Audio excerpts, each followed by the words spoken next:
suis Laurent Bernier, directeur RSE et prévention au sein de la métropole de Lyon.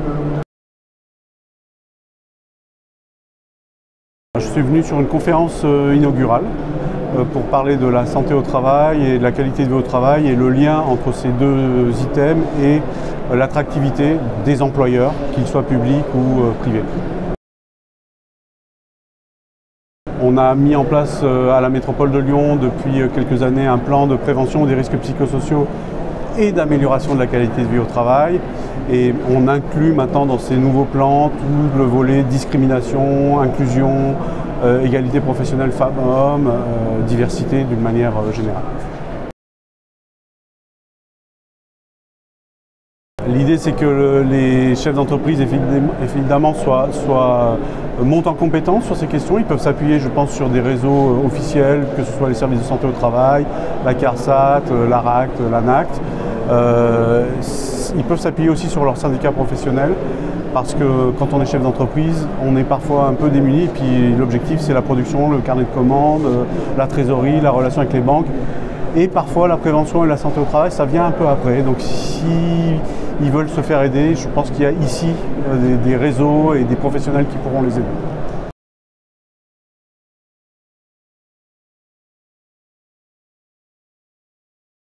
Alors l'attractivité, c'est un enjeu pour à peu près tous les employeurs, que ce soit les TPE de l'hôtellerie ou de la restauration, mais aussi les entreprises un peu plus conséquentes. C'est un enjeu pour la fonction publique aussi. Métropole, c'est fonction publique.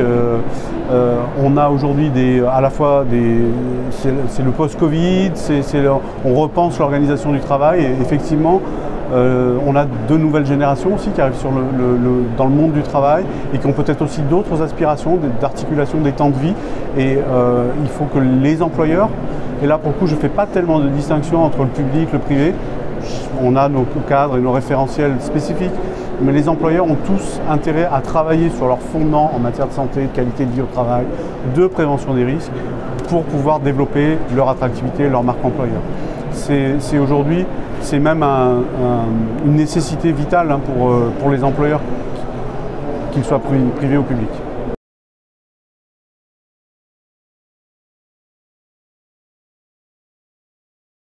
Aujourd'hui, donc je suis issu de la fonction publique, on est fonction publique, on mettait en avant le sens du service public, une sorte de valeur supérieure et universelle. Elle est fondamentale, elle est existante, elle est nécessaire, mais elle n'est plus suffisante. C'est donc ce que j'ai expliqué ce matin. Et les nouvelles générations veulent bien se reconnaître dans le sens public, dans le sens du service public, mais ils veulent tout un tas d'autres aménagements de leur environnement de travail, le télétravail, les articulations des temps, l'action sociale de l'employeur. Donc ils s'attendent aujourd'hui à ce qu'un employeur privé-public soit capable de répondre sur ces champs-là. Et pour le coup, ce sont des nouvelles aspirations de ces générations qui ne mettent pas dans le travail absolument toute leur vie, comme ont pu le faire d'autres générations précédentes. C'est la différence que je verrai avec ces nouvelles générations. Leur aspiration à l'épanouissement à travers le travail n'est pas 100% à travers le travail.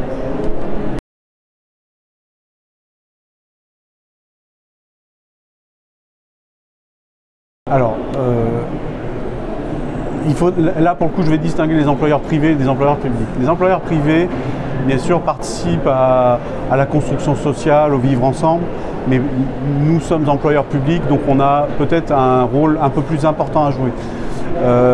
Oui, je pense que les employeurs publics et dans une moindre mesure privée participent de ces évolutions sociétales. On parle d'égalité professionnelle femmes-hommes, on parle d'inclusion, du handicap, on parle de lutte contre les discriminations, c'est l'affaire de tous. Ce sont des phénomènes sociétaux aussi importants, il faut que les employeurs s'en saisissent, relaient, transforment dans leurs propres organisations. Donc c'est en ça que les employeurs, qu'ils soient publics ou privés, ont une responsabilité par rapport à ça, sociétale quelque part. Je pense que les entreprises du public ont un peu plus de responsabilité parce qu'elles portent des politiques publiques importantes en matière d'inclusion par exemple.